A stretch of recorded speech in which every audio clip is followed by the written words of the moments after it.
Ողջույն, Ռեալ Պոլիտիկն է եթերում եւ այսօր մեր տաղավարում հյուրընկալել ենք Լեռնային Ղարաբաղի Հանրապետության նախկին արտգործնախարար Արման Մելիքյանին, բարև ձեզ։ Բարև ձեզ։ Պարոն Մելիքյան, Լեռնային Ղարաբաղի խնդրի խաղաղ կարգավորման գործընթացը տարբեր գնահատականների նոր փուլ է թևակողում եւ Եվրասիական տարածաշրջանում ռուս-ուկրաինական հակամարտությամբ մեկնարկած գործընթացները չէին կարող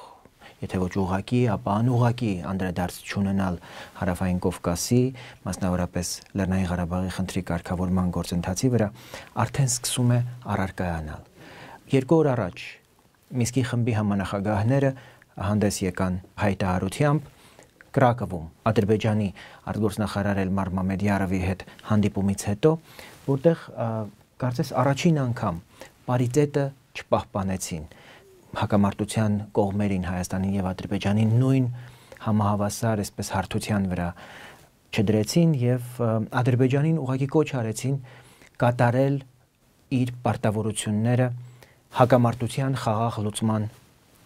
ուղղությամբ։ Դուք իսկապես նկատում եք փոփոխություն այս իմաստով եւ արդյոք աննախադեպ է այս մոտեցումը եւ ինչ կարելի է սպասել առաջիկայում։ Ես կարծում եմ, որ քաղաքական շեշտադրումների փոփոխությունը անխուսափելի էր ծավալվող աշխարհաքաղաքական գործընթացների համատեքստում եւ իսկապես երևի թե որոշակի առումով ուկրաինական ճգնաժամի փուլը արդեն որոշակի ամբողջական տեսք է ստացել։ Բանն այն է, որ եթե մի կողմ կանգնենք տարատեսակ քաղաքական հայտարարություններից, հուզական գնահատականներից եւ դիտարկենք վերջնարդյունքը այդ գործընթացի, ապա կտեսնենք, որ ուկրաինական ճգնաժամով ամփոփվեց Ռուսաստանի մեկուսացումը ցամաքային արևմտաեվրոպական հնարավոր հզոր դաշնակիցներից, որպիսիք կարող ենք համարել Գերմանիան եւ Ֆրանսիան։ Այսինքն Եվրամիության միջուկը կազմող առանցքային դերակատարներից Ռուսաստանը սահմանազատվեց արհեստականորեն Մերձբալթիայի, Լեհաստանի եւ Ուկրաինայի Ռուսաստանի հանդեպ ոչ բարեկամական վերաբերմունք ունեցող միջնորմով,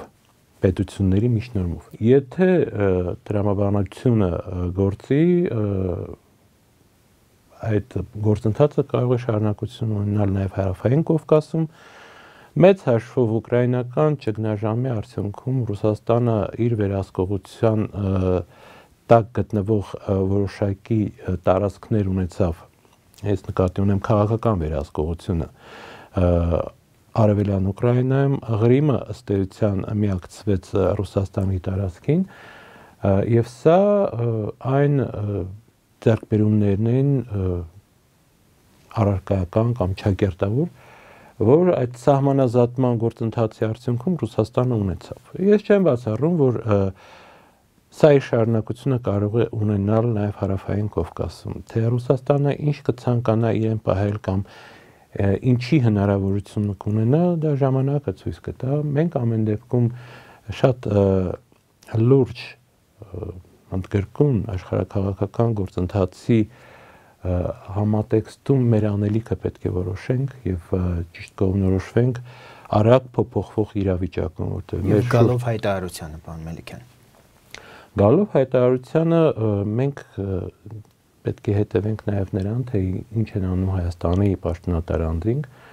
Ըստ էության հայկական կողմը վերջին օրերին էապես խստացրեց իր ռազմական հռետորաբանությունը։ Մի կողմից, մյուս կողմից կոնկրետ գործողություններով ճակատային գծում ցույց տվեց, որ պատրաստ է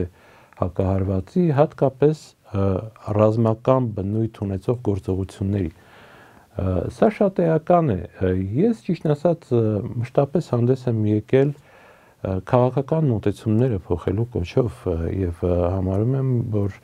հայկական կողմերը իզորու են քաղաքական առաջարկներով հանդես գալ եւ նոր հիմնատարեր ներմուծել բանակցային գործընթացում, բանակցային օրակարգում։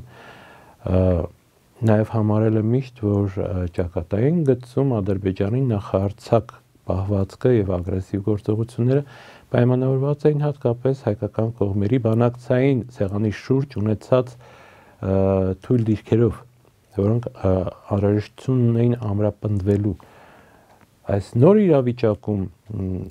կարևոր էր ռազմական ուժը ցույց տալը, բայց հենց այսօր ես կարծեմ, որ Հայաստանը լավ առիթ է պետք է ունենա, հատկապես քաղաքական օրակարգում նորամուծություններ կատարելու տեսանկյունից։ Սա է, որ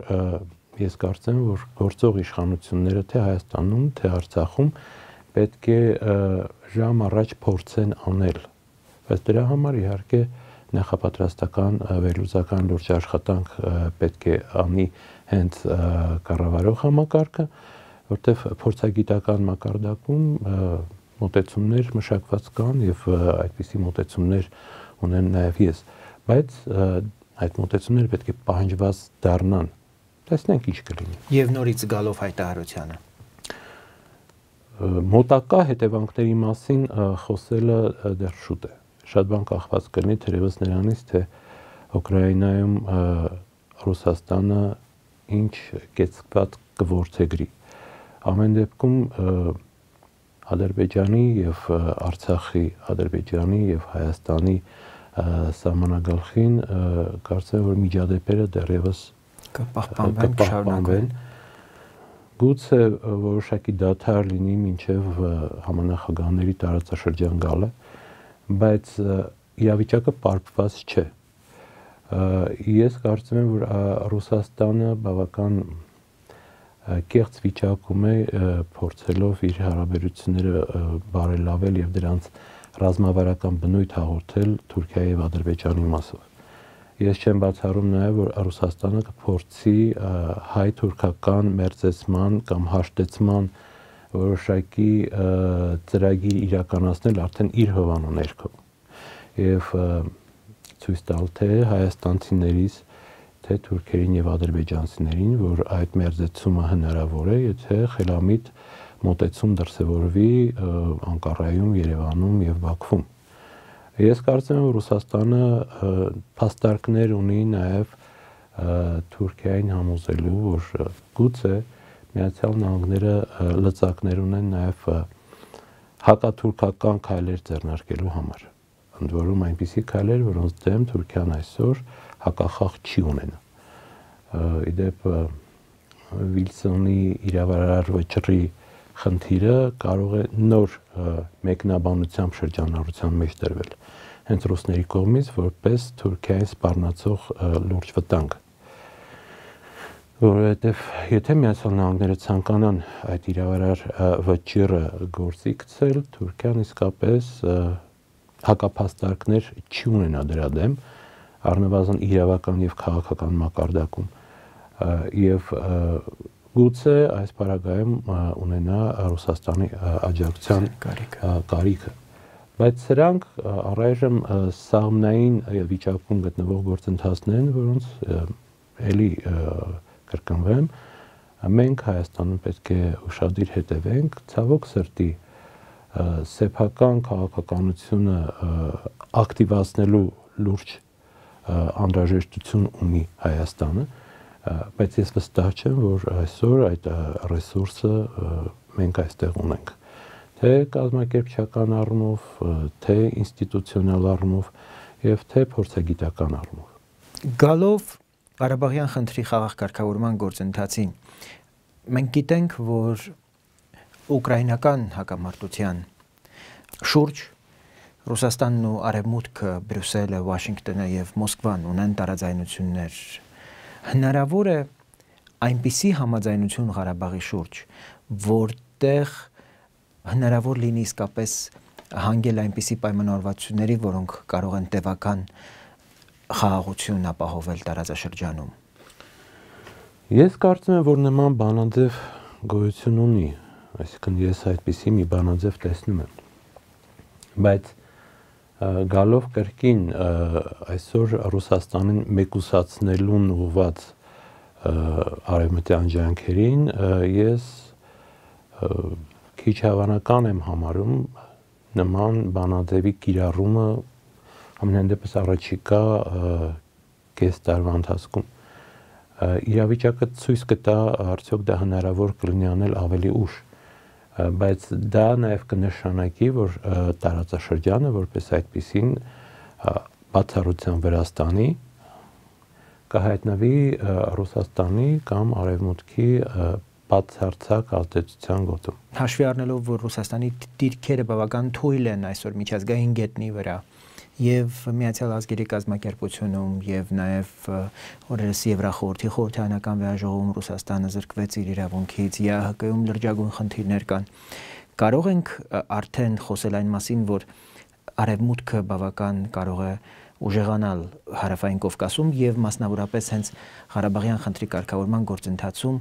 Արևմուտքի դիրքերը կարող են էապես ավելանալ եւ սրան կարող է Ռուսաստանը կարծես դեմել չլինել, փոխարենը զիջումներ ստանալ այլ հարթակներում։ Արևմտյան ազդեցության աճը Հարավային Կովկասում բացառել այսօր հնարավոր չէ։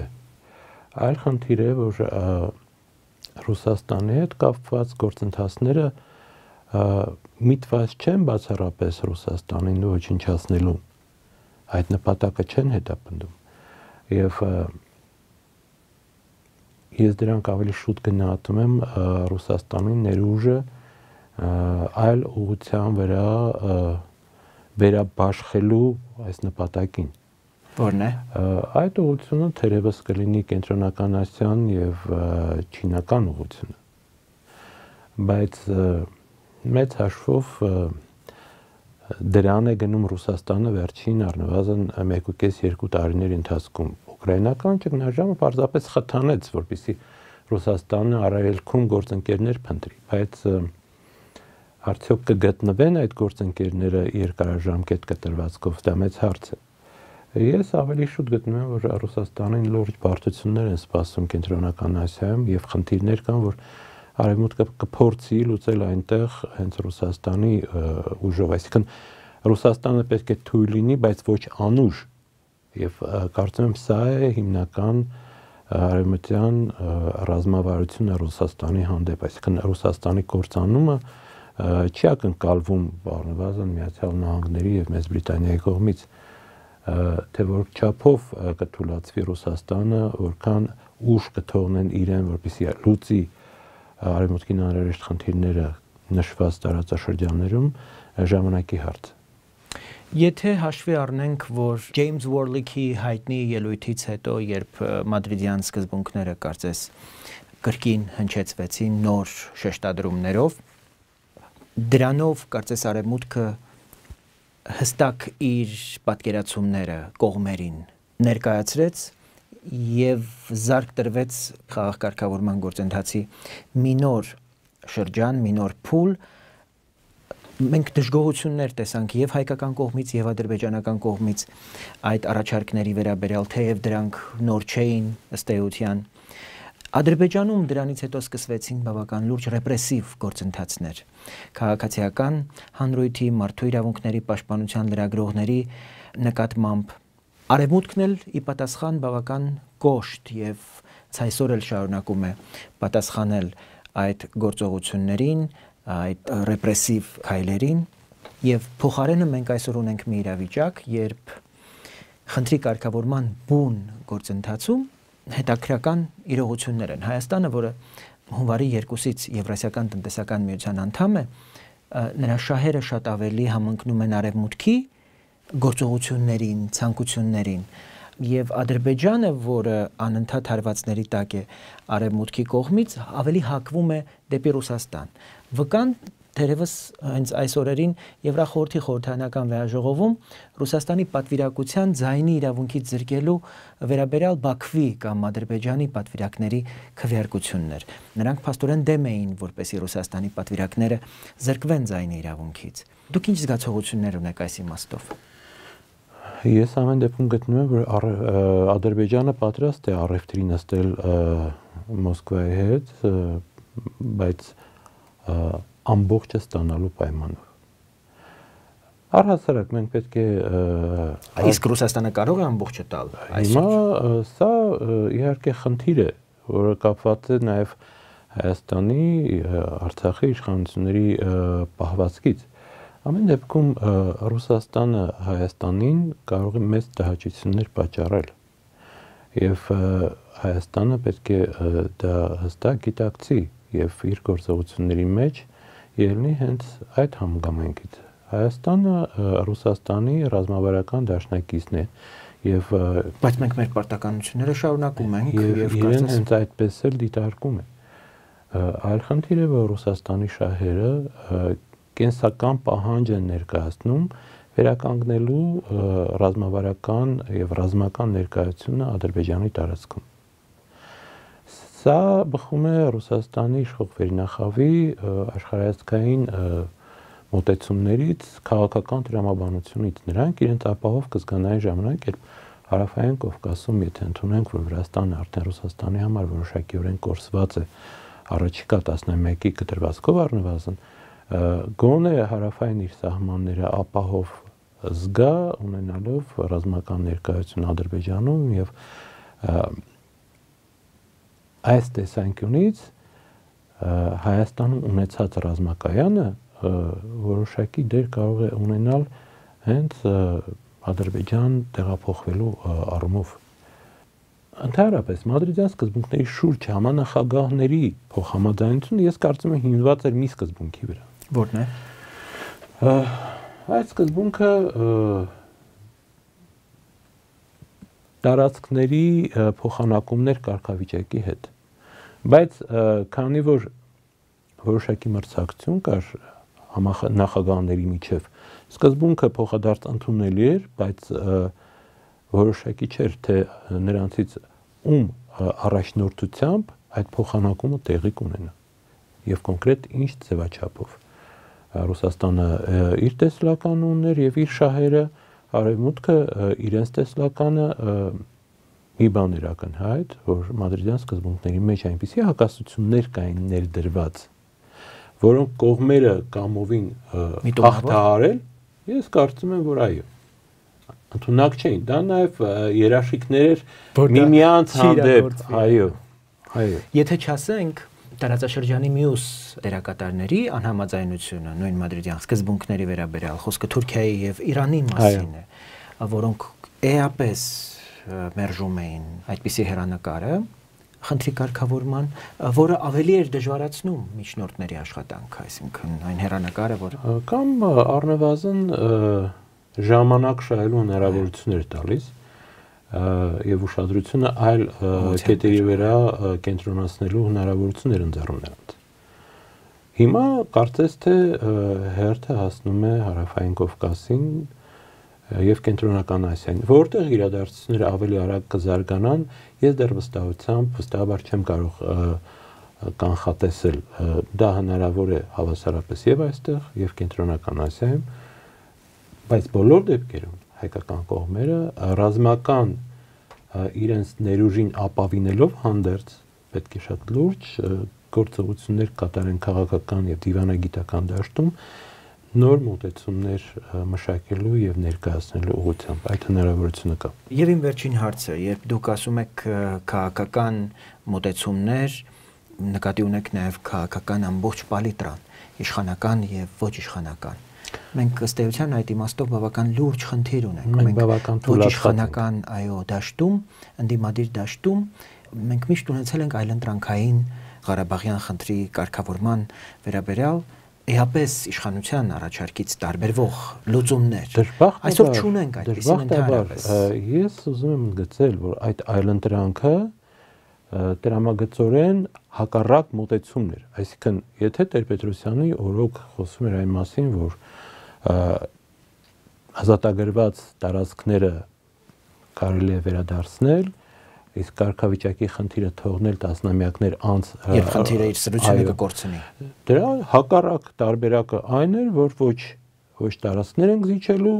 ոչ էլ այդ առումով մենք խոսելիք ունենք, այդ տարածքները հայկական են եւ կմնան, այսինքն տալ չտալու հարց էր։ Իմ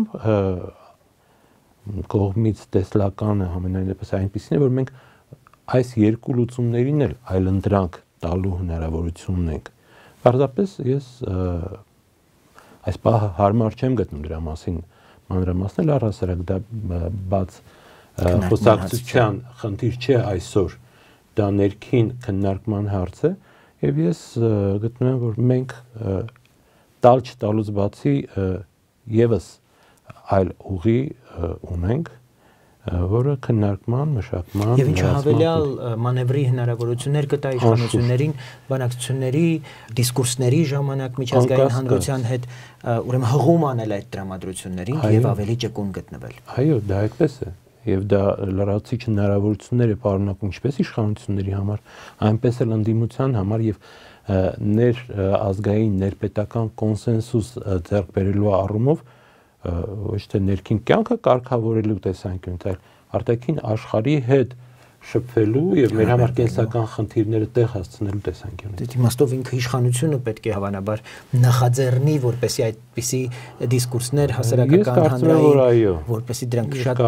կարողանա։ Դա իշխանության նախաձեռնությամբ կարող է լինել ավելի արդյունավետ, որտեղ ոչ միայն Հայաստանում, այլև Արցախում։ Ամենուր, որտեղ սա նաև Սփյուռքի խնդիր է։ Քան հայկական ներկայության բոլոր օջախներում սա կարող է դրական իր դերը կատարել։ Շնորհակալություն, պարոն Մելիքյան։ Ես հիշեցնեմ, որ իմ հյուրն էր Լեռնային Ղարաբաղի Հանրապետության արտաքին գործերի նախկին նախարար Արման Մելիքյանը։ Մնացեք բարով, կհանդիպենք